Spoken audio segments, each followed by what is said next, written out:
Katerina Volkova was the kind of YouTuber who had all the gear but none of the luck.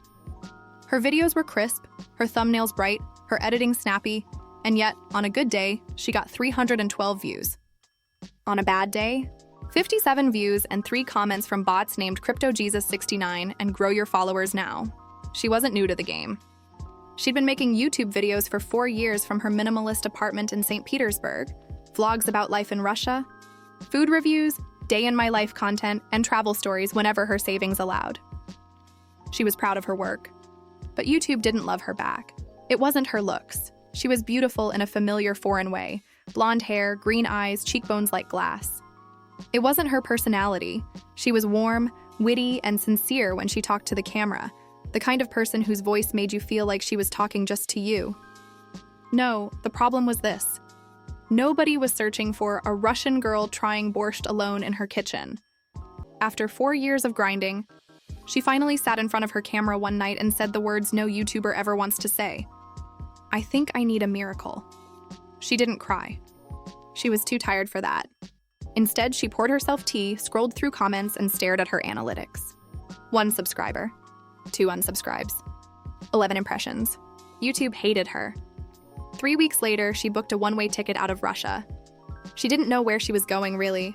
She just knew she had to go somewhere else, somewhere cheaper, happier, sunnier, somewhere that wasn't giving her frostbite and identity crisis every 2 weeks. She opened a flight comparison app and sorted by lowest fare. The universe, or maybe the algorithm, had spoken. Manila.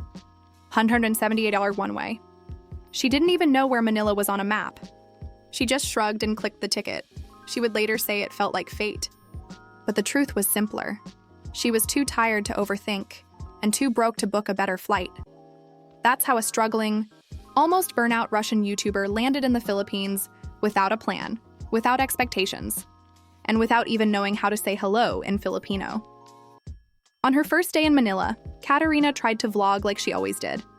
For the first time, the sun was brutally bright, the streets were alive, and the people smiled at the camera without being asked. It felt easy, almost too easy. She walked around Makati with her camera rolling, filming street food, trying on slang she'd never heard before, pointing at jeepneys with childlike awe. Every moment was real. Every reaction was genuine. She didn't know how to vlog about the Philippines. She just vlogged in the Philippines. And that made all the difference. She uploaded her first Filipino vlog with a clickbait thumbnail and a title she expected to flop. Russian girl's first time in Manila. Why is everyone smiling? She didn't expect much. She logged off at 2 a.m., slept in a tiny Airbnb with a broken AC, and set her alarm for noon. When she woke up, her phone was having a panic attack. 1,000 views, 3,000 likes, 82 comments, half in Tagalog, and a notification from YouTube she'd never seen before. Your video is performing 4,000 cycles 91% better than usual. She sat there in stunned silence, surrounded by mosquitoes and dusty fan blades, staring at numbers that didn't feel real. She tried scrolling. The comments just kept coming. Welcome to the Philippines, Po. We love your smile. Pals, try Jollibee next. Wow, you're so kind and open-minded. Sana all. Katerina Volkova, invisible YouTuber from Russia, was trending in a country she didn't even know existed a month ago. The next day, she hit 10,000 subscribers. 2 days later, 50,000. By the end of the week, brands were emailing her. Can you promote our Mangogram business? Collab with us, Pulse. We have resort. You stay free. It wasn't a miracle. It was an algorithmic explosion wrapped in Filipino hospitality, delivered with emojis, street food, and overwhelming kindness. She wasn't just being watched. She was being adopted. And whether she knew it or not, the copying had already begun. Katerina's third Filipino vlog was about trying Jollibee for the first time. She filmed herself eating chicken joy, spaghetti, and peach mango pie in the corner of a Jollibee in Makati, wearing a floral dress and laughing way too hard when she realized the spaghetti was sweet. She said, "Oh my God, this is not pasta. This is happiness." 1 hour later, another YouTuber posted, "Australian tries Jollibee for the first time." Then 2 more, "Korean first time in Jollibee, I'm crying. My first time eating Jollibee, shrugging." She didn't notice at first. She was too busy being overwhelmed by the love. She thought they were just fellow vloggers riding the wave. Then she hit 100,000 subscribers and started getting tagged in videos she didn't make. Russian girl reaction to balut. Someone copied. Russian girl tries Halo Halo, another posted. Russian girl falls in love with Filipino Tahoe. My reaction. Some were funny, some were flattering, some were too familiar. They copied her thumbnails, her title style, her jokes. They even copied her intro. Hi guys, it's me again, your Russian girl lost in the Philippines. Only it wasn't her. It was a guy from Tondo named Jeffrey with a blonde wig, saying it in a Russian accent that sounded like a drunk Dracula. Katerina found it hilarious. She wasn't just being watched now, she was being imitated. Soon, a Facebook page posted top 100 foreigners who are copying a Russian woman's content about Philippines. And that's when Katerina realized she had become a genre. She didn't know it yet. But the fun and chaos and was only just beginning. Katerina hadn't known peace since waking up Filipino famous. Her life, once so quiet and predictable, had turned into a strange carnival she never bought a ticket for. Every morning, she opened her phone and saw strangers tagging her, imitating her, copying her, reacting to her, duetting her, memeing her, even translating her accent into Bisaya. Some were truly hilarious, like the Filipina mom who did a parody called Russian Girl Lost in Divisoria, but I won't buy without tawad. Others were wholesome, like the student vlogger from Davao who started making Russian subtitles on her videos, so your people can understand us. 8cat. One guy even did a full vlog where he dressed up like her. Wig, dress, shaky camera, and recreated her first Manila vlog frame by frame. Then there was the chaos.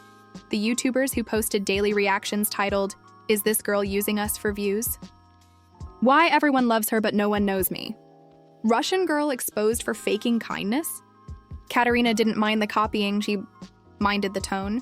She was a Russian woman who came to the Philippines to film things that made her feel alive again. She didn't want to be accused of stealing anything. The first time she saw a reaction video that accused her of white privilege algorithm stealing Filipino content, she felt a cold flash of shame in her stomach. The video said things she didn't understand, but the comments were even harsher. Use the Americans' country for views. She's pretending she loves us, but she'll leave when the views stop. She's just another foreigner, the kind that hurt her grandmother during the war, the kind she swore she'd never be. Katerina called her grandmother that night, not because she wanted advice, but because she needed to hear the voice of someone who spoke both Russian and Filipino love. Did you offend anyone? Her grandmother asked softly, in Russian accented Bisaya. No, Katerina whispered. But I feel like I ruined something. Her grandmother chuckled. If you were mean, the Philippines would destroy you. But if you were kind, they will defend you even when you don't ask. Katerina sat up, stunned. She thought of the hundreds of comments defending her, the people saying they loved her vibe, how she smiled at jeepney drivers and called every Filipino kuya or ate without hesitation. Her grandmother's voice continued. In the Philippines, you don't earn love by being perfect. You earn it by being sincere. The next day, Katerina posted a video titled, "What I Learned After Getting Copied by 1,000 Filipinos." She smiled through the camera, bright as ever. I love that you copy me. It's a big compliment. I just have one request. Can you at least make it funnier? You Filipinos are the masters of jokes. I'm just trying to keep up. People loved it. The energy shifted. Suddenly it was a game, a fun, creative, chaotic game. Copying her wasn't just imitation. It was a love language, but then there were her new friends, the kind who made things complicated. Katerina didn't intend to befriend fellow Filipino YouTubers, but it just happened. One day, she met Paul, a chaotic vlogger who filmed everything, everywhere, all the time. He ran a channel called Pinoy Pranks and Pantsit, which was just 70% shouting and 30% eating. Paul introduced her to Janine, who ran a quiet channel of study with me content that had suddenly become Tampo with me content after someone stole her vlog idea and turned it into a meme.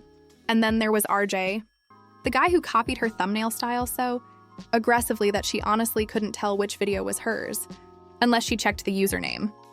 Thumbnail, font, pose, even the watermelon Halo Halo title. Stolen. Paul saw this and screamed, laughing, "Katerina, Do content about him, please. The universe needs this. Katerina never reacted to drama. It wasn't her vibe. But one night, Paul live-streamed her reading RJ's videos, and she gave the most polite but lethal commentary ever recorded in the history of Filipino internet confusion. Oh, he copied my face. Why is his wig wet? People loved her more for that, but RJ? Oh boy, he was not happy. He made a whole apology video where he pretended to cry but kept checking himself on the screen to make sure the tears were visible. Then he said she didn't understand Filipino culture, and it became a war of comment sections. People said things like, Katerina did nothing wrong. RJ is just jealous. I'm subbing to Cat Right. Now, just because she handled this like a queen. She didn't want drama, she wanted connection, so she made a plan. She invited RJ to lunch. He accepted after making a dramatic TikTok about mending broken friendships. They met at a quiet restaurant in BGC, and Katerina paid the bill before they even started talking. He sat down with an awkward grin. So you hate me? RJ said. No, she replied. I like you. You're creative. I just want you to be more like you, not me. Filipinos are already the most creative people I've met. Why copy? RJ sat there silent. Then he said something she didn't expect. I just wanted attention, he whispered. Nobody watched me until I copied you. Katerina's heart hurt. Because she knew that feeling down to her bones. I understand, she said softly. I lived that for years. But copying doesn't last. You need your own voice, your own heart. RJ swallowed hard and nodded. It didn't solve everything, but it built something. A bridge between a Russian woman and a Filipino guy who just wanted to feel seen. By month 3, Katerina had over 500,000 subscribers. She was getting sponsorship offers from hotels, food chains, travel brands, even a tourism agency that said, "We want you to officially represent how foreigners feel when they live here." She laughed and cried and called her grandmother again. I think the miracle happened, she said. Her grandmother chuckled warmly. No, she said, you just finally found the place where you fit. And Katerina finally said the words she'd been afraid of since the day she landed. I think I love it here, but love is complicated, especially when it comes with virality, responsibility, and people who are obsessed, and sometimes unhinged. One night, she got an email that made her chest tighten. We need to talk about your channel. Seriously, the subject line was from a Russian talent agent she had met 2 years ago, the one who never believed in her. Now, he wanted to represent her again, but only if she came home to do content for Russians again. She realized then, the world wanted to claim her now that she was valuable. But the Philippines? The Philippines was the first to love her without conditions. The choice she didn't know was coming. Was already waiting. Katerina didn't realize what true fame cost, not until people tried to buy her, not her content. Not her audience. Her. It started when the Russian agent emailed her, then sponsors, then companies, then people offering to take over everything and scale the brand. Then a Russian TV producer from Moscow sent an offer to make a documentary about her journey.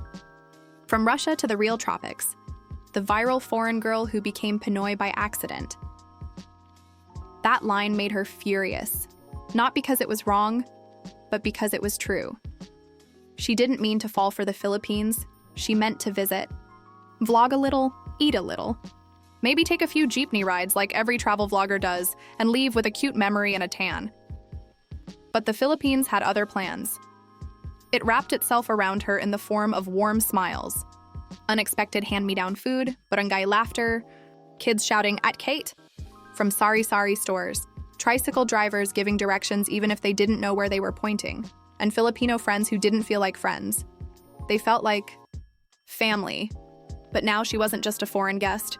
She was what people called owned by the internet. Every day, YouTubers copied her newest video within hours. Some of them were funny. Some were flattering. Some were disturbingly fast and felt like watching her reflection from inside a mirror she did not give permission to reflect. One Filipino vlogger even created a 31-day challenge titled, I Will Eat. Dress and live like Katerina until she notices me. She noticed, she was tagged in it 243 times. And then, because this was the internet, the challenge turned into a game that everyone did. Soon she saw. Living like Katerina in Cavite for a week. Russian copy but make it province version. POV, you tell Nene we have Russian visitor again. At first, she cried from being overwhelmed. Then something strange happened. She cried because she was touched. Filipinos were copying her. But they were also celebrating her. Not the way Russia did. Formal, proud, muted with quiet claps. The Filipino way, loud, chaotic, heartfelt. Creative, collective. They didn't copy her because they couldn't think for themselves. They copied her because she made them feel like they mattered, and now they were doing it to her. Returning the cultural favor in their own beautiful, messy, internet-powered Filipino way, but not everyone saw it that way. One night, as she scrolled through flood after flood of copied thumbnails, Russian comments, Filipino memes, weird fan edits of her tripping in a palenque, she got a message from someone she missed. It was from Mira, the original Filipina vlogger she once used to copy. The one whose sunrise videos, jeepney clips, and little love letters to Filipino life Katerina studied without ever meaning to steal. They were friends now. But there was still a quiet line between them. Mira's message was short. Congratulations. You're so much bigger now than any of us. But I just want to know, is it still fun? That stopped her heart, because she didn't know anymore. Was this still fun? The answer used to be yes, when she first tasted dirty ice cream on the street. When she filmed her very first LRT confusion challenge. When she made a vlog about Filipino words Russian tongue cannot say without accidentally cursing. Yes. Once upon a time, it was so easy. Now it felt like pressure. Thousands of Filipinos wanted her to represent them. Thousands of Russians wanted her to come home and act Russian again. And thousands of YouTubers wanted to make content about her before she even had time to post. Even her accidental tan line reveal had been screen recorded and reposted before she uploaded it.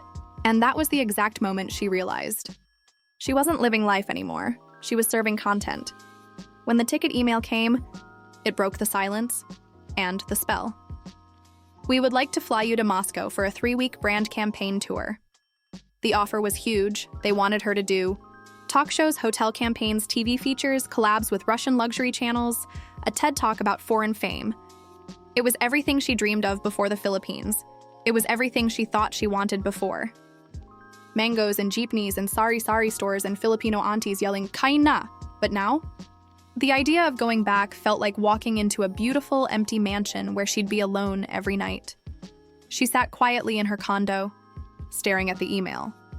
Below the Russian offer, on the same screen, a Filipino subscriber had just commented, "8 cat, you made us proud today. Please never change." And she cried, because she didn't know how not to. The next week was a storm. Choosing meant losing. If she stayed in the Philippines, she risked being the foreigner who forgot her roots. If she went home to Russia, she'd become the girl who left when things got real. Paul called her during the spiral, like a chaotic alarm clock. "Kat, I have news. A vlogger is copying your crisis right now." She blinked. "What?" He flipped his camera, showing a Filipino vlogger narrating while fake crying. "So guys, I don't know if I should stay in Cavite or go back to Manila. This is so hard. PLS comment heart." Katerina laughed so loud she nearly choked, and for the first time in a long time, she felt like herself again. When the deadline came to say yes or no to the Russian offer, she didn't choose Russia. She didn't choose the Philippines either. She chose the people who stayed during both. She packed a small backpack, not a suitcase, and walked out of her condo. No camera. No microphone. No plan. She just went outside like every Filipino neighbor always did, with trust. She walked to the nearest sari-sari store, bought ice-cold Royal, sat down beside 3 kids who knew her name but didn't care she was famous. "Why don't you vlog today?" one of them asked. She smiled softly. "Because today I am not a vlogger. Just a person." The kid nodded and said, "Okay, but later, can you vlog again?" "We want to be famous too," she laughed. "You already are."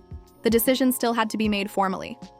Weeks later, she boarded a plane, but not to Moscow, to Samal, to the Filipino island where her grandmother had lived in 1950. She wanted to see what her grandmother saw, to feel what she felt, to understand why a Russian refugee stayed in a tropical country long enough to give her granddaughter a different heart. The moment she stepped onto the beach, she understood. It wasn't the beauty, it was the belonging. People said hello as if they already knew her. A woman gave her boiled camote for free. A little boy told her she looked like Elsa but better because you smile. Katerina realized then she didn't have to be Filipino to feel Filipino. She just had to love like one. Months later, something historic happened. A viral Filipino meme page posted a list titled 10 Foreigners Who Are More Filipino Than Us. Katerina was number 1, not because she ate Jollibee, not because she rode jeepneys, not because she said opo and uyi in the same sentence, but because she stayed real and stayed kind and wasn't afraid to laugh at herself when she failed. Her last vlog in the series wasn't titled for clicks. It was called, "I didn't come here to go viral. I came here to feel alive." She filmed it under a coconut tree with the ocean behind her. She spoke to Filipinos and Russians and people everywhere who watched her become someone she hadn't planned to become. "I didn't copy the Philippines," she said. "I just finally found a country where I didn't want to be the main character." And with a soft, shiny-eyed smile, she added, "So if you ever wonder why I stayed, it's because this country didn't just give me views. It gave me peace."